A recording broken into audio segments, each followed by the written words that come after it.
Kapag humaharap tayo sa mahalagang desisyon, ano nga ba ang dapat nating gawin? Yan ang pag-uusapan natin ngayon.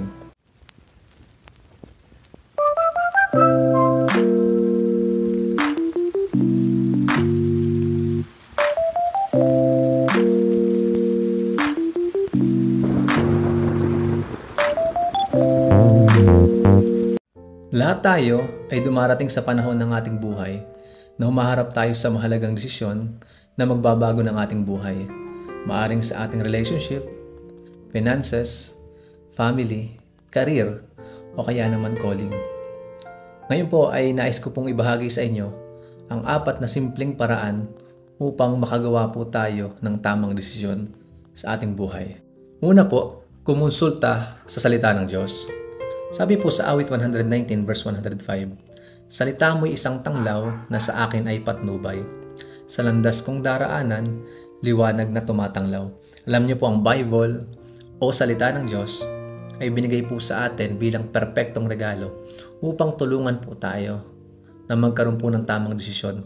Binibigyan po tayo ng liwanag ng salita ng Diyos upang malinaw po nating makita kung ano po yung mga dapat nating daanan sa ating buhay. May mga Bible verses o kaya naman ay Bible principles na makakatulong po sa atin upang malaman po natin yung perpektong kalooban ng Diyos para sa ating buhay. Ikalawa po, humanap ng tamang tagapayo.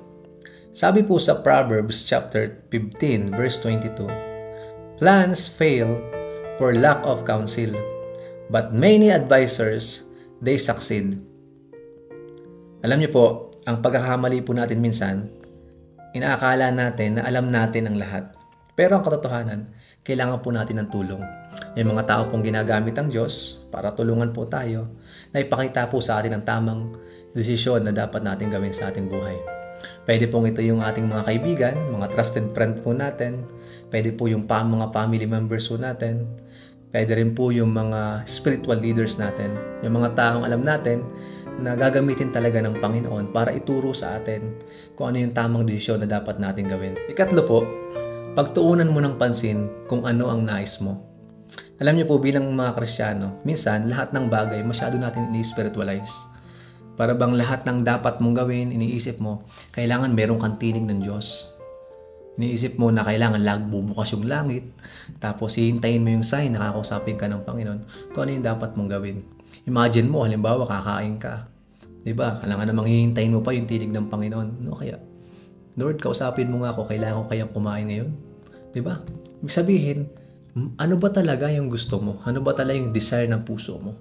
At yun, yung gagamitin ng Panginoon para magkaroon ka ng tamang desisyon sa buhay na hindi mo pagsisisihan.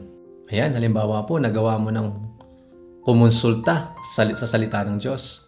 Nagawa mo na rin pong humanap ng tamang tagapayo. At nalaman mo na rin kung ano yung nais mo. Yan po yung ikaapat. Ikaapat po, humingi ka sa Diyos ng komparmasyon. Alam niyo po, minsan sa ating buhay, kailangan mong gamitin yung wisdom na binibigay sa iyo ng Diyos. Pwede po tayong manalangin sa Panginoon. Panginoon, ito po bang desisyon na aking ginagawa ay tama? O kaya naman, Panginoon, kung ito pong desisyon na ginagawa ko ay mali, pwede po bang ipakita niyo sa akin kung ano yung tama? Alam niyo po, naniniwala po ako, tutulungan tayo ng Diyos. Kung matututo po tayong lumapit po sa Kanya, upang gabayan niya po tayo.